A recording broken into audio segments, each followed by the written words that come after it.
Significance of meiosis lies in the, अब significance यानी meiosis की इंपॉर्टेंस की बात की जाए तो मियोसिस जो है एक प्रकार का रिडक्शनल डिवीजन है। अगर हम बात करें मियोसिस की, मियोसिस ओवरऑल एक कंप्लीट प्रोसेस 1 और 2 मिला के, तो मियोसिस को हमने क्या बोला है, रिडक्शनल डिवीजन।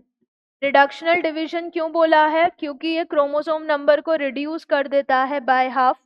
और ये क्रोमोसोम नंबर रिड्यूस करना क्यों जरूरी है, क्योंकि जो सेक्सुअली रिप्रोड्यूसिंग ऑर्गेनिज्म है उनके अंदर अगर क्रोमोसोम नंबर रिड्यूस नहीं होगा तो हैप्लॉइड गेमीट्स नहीं बनेंगे, हैप्लॉइड गेमीट्स नहीं बनेंगे तो उनका फ्यूजन नहीं होगा और जाइगोट फॉर्म नहीं हो पाएगा। तो ये रिडक्शनल डिवीजन जरूरी है। दूसरा ये क्या कर रहा है, जो क्रोमोसोम नंबर है उसको ओवरऑल मेंटेन करने में भी मदद करता है। So maintenance of chromosome number, वैसे देखा जाए तो क्रोमोसोम नंबर ये रिड्यूस कर रहा है, पर overall with the help of fertilization process जो सेक्सुअली रिप्रोड्यूसिंग ऑर्गेनिज्म की पॉपुलेशन है उसमें क्रोमोसोम नंबर मेंटेन हो रहा है। So maintenance of the chromosome number during या in sexually reproducing organisms, in sexually reproducing population,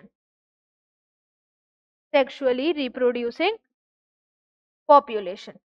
इसी के साथ साथ एक बहुत इंपॉर्टेंट चीज, और वो क्या हो जाएगी, वेरिएशन जिससे इवोल्यूशन आ रहा है। हमने देखा कि जो मियोसिस 1 है उसका प्रोफेज 1 है, प्रोफेज 1 में पेकाइटिन है, और पेकाइटिन में हम बात करते हैं एक प्रोसेस की जिसको बोलते हैं रिकॉम्बिनेशन या क्रॉसिंग ओवर। इस रिकॉम्बिनेशन से जेनेटिक मटेरियल एक्सचेंज हो रहा था, और इसी एक्सचेंज की मदद से क्या हो रहा था, वेरिएशन, वेरिएशन। एंड ये वेरिएशन फिर अल्टीमेटली क्या बनाएगा, बेसिस फॉर एवोल्यूशन।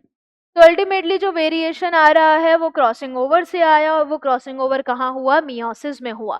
तो अगर हम ऑप्शंस देखें, significance of meiosis lies in reduction of chromosome number two 1/2, बिल्कुल सही। Maintaining the consistency of chromosome number during sexual reproduction, ये भी बिल्कुल सही। प्रोडक्शन ऑफ जेनेटिक वेरिएबिलिटी यानी वेरिएशन, इस वेरिएशन से अल्टीमेटली धीरे धीरे क्या आएगा, एवोल्यूशन।